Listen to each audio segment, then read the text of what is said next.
Hello, guys and gals. Me, Mudahar, and welcome to a welcome to a standard rant time where we discuss a little topic that this time I'm bringing forward. I actually wanted to talk about something that I wanted your input on, and it was about open world games. Now, lately, open world games have become sort of a norm, and to me, it's kind of not been as amazing as it once was. Now, what I mean by this is open world gaming is not necessarily new. Let's begin with a little history lesson. Open world gaming has been around since forever. In fact, one of the first open world games that I ever played was the Elder Scrolls Daggerfall, which is one of the largest Elder Scrolls game by land region. Of course, it's procedurally generated at some points, but for the most part, it is a large open world game, and there's many other games like it back in the day. And today, it's no different. Open world games have again become the sort of norm. And lately, as I was looking at two games that I'm kind of interested for, Homefront, the new one, and Mirror's Edge Catalyst. Please, EA, if you fuck this one up, I cannot forgive you in any sense of the imagination. But both games follow an open world manner. And Mirror's Edge, again, it's aimed to be open world, and Homefront, it's shown off to be open world.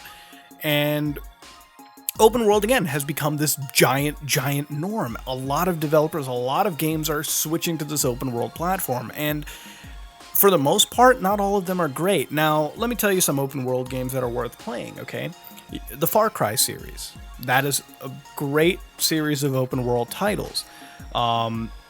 Play, for example, Assassin's Creed before, Assassin's Creed prior, to Brotherhood, and anything before that, except for the first Assassin's Creed.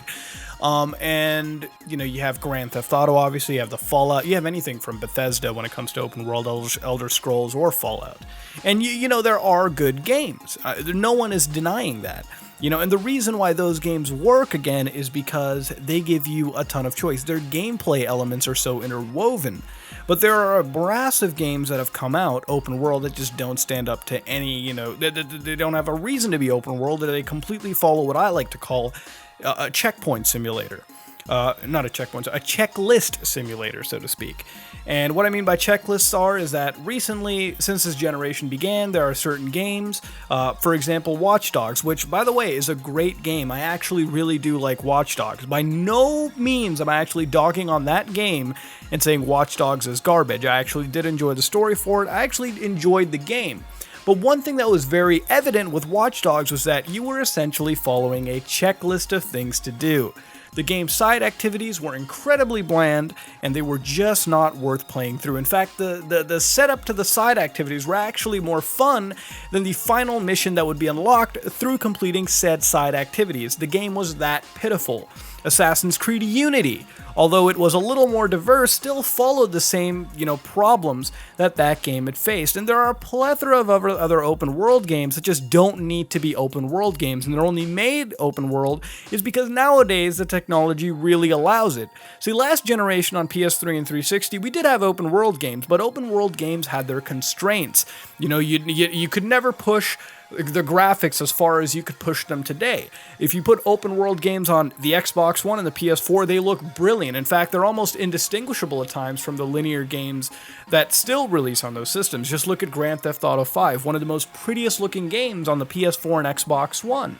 And take even Watch Dogs, despite its graphical cut, still holds, the key. Assassin's Creed, Syndicate and Unity, both pretty looking games. Far Cry 4, pretty looking games. They have reached the graphical level that they need to be.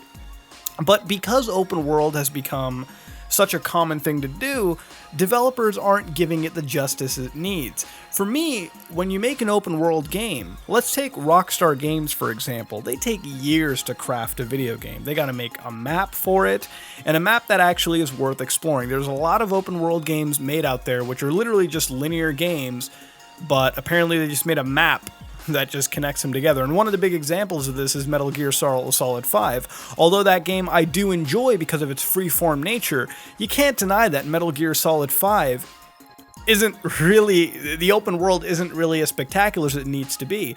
And the thing is that the open world in Metal Gear Solid 5 is never as dynamic as it should be. Say you take Fallout 4 or Grand Theft Auto 5, there's all these random events happening and the world has an interconnected feel.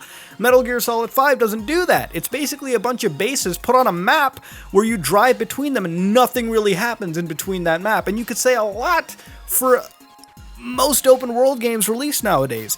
They're basically just chunks of levels connected onto this giant hub world, but you're not really doing anything on said hub world. It's just something that they have made to connect you together.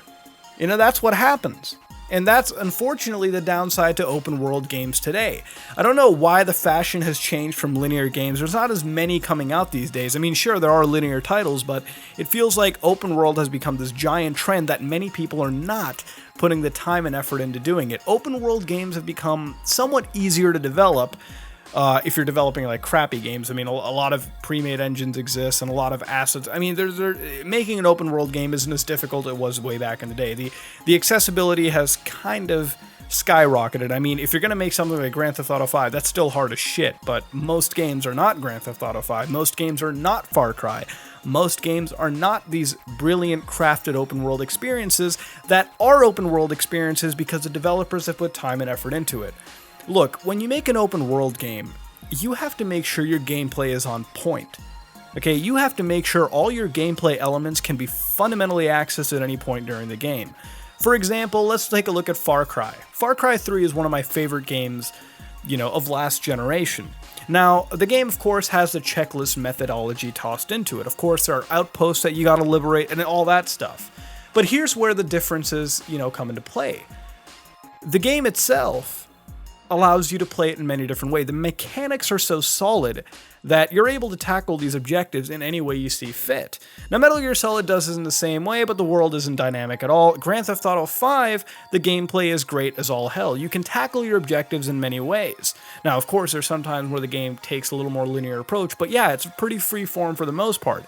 Fallout does this the same way too. Elder Scrolls, the game gives you free-form mechanics, all of its gameplay elements work together in tandem, and it has this beautifully crafted game world. And I think that's another point that's important. I think developing a game world actually involves you making a world. A lot of game developers, again, they make these little levels put onto a giant map that's interconnecting it. But that doesn't make it open world. No, that just makes it a blander experience. And I think that needs to be rectified before, more open world games can be created, because more and more we're getting checklist simulators. And checklists are no fun. If you're going to make side activities in your games, developers, make sure that these side activities are fun to play and they actually offer a reward other than, a livery or a new gun or something. Because in order to make an open world, you actually have to make a world, you have to flesh it out, and you can't just make a bunch of bases or maps connected in this giant hub world together, and your gameplay has to be on point. I played a ton of games recently where it has this open world formula, and it doesn't need to have it. It's just there to make it look impressive to the players and make you seem like you're getting a giant value. Even though at times you're really not getting a value because half the game isn't worth playing because it's so monotonously developed. And I think that's one of the biggest issues out there too, is the problem I see with open world games, a majority of them actually.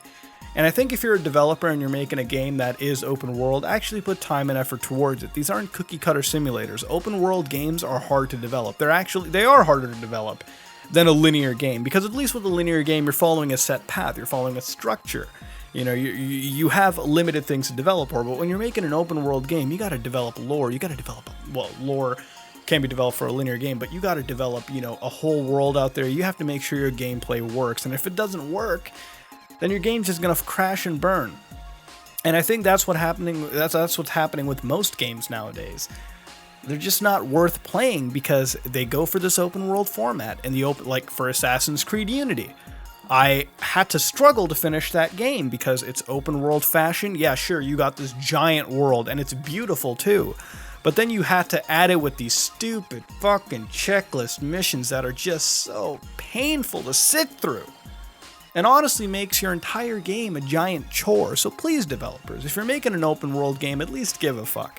If Mirror's Edge is going to be open world, give it a reason that it needs the open world, because we're just fine with having levels if it means a better, more cohesive game. I don't understand where the whole value thing comes out of. Sometimes they make these games, these open world checklist simulators, and they pad them out. They make them, oh, this is a 40, 50 hour experience. Yeah, it's 50 hours because for the 30 hours we're doing the same old shit over and over again. And it's just not fun. So let me know what you think of open world games, and I believe I have talked about this before, but I think in this generation of gaming, PS4 and Xbox One specifically, because the assets can be, because it can look so good, because they have the power now to make open world games this norm, it's just kind of gone overboard. So let me know what you think about this whole topic in the comments below. If you like what you saw, please like, comment, and subscribe. Dislike if you dislike it. This is me, Mutahar, and I am out.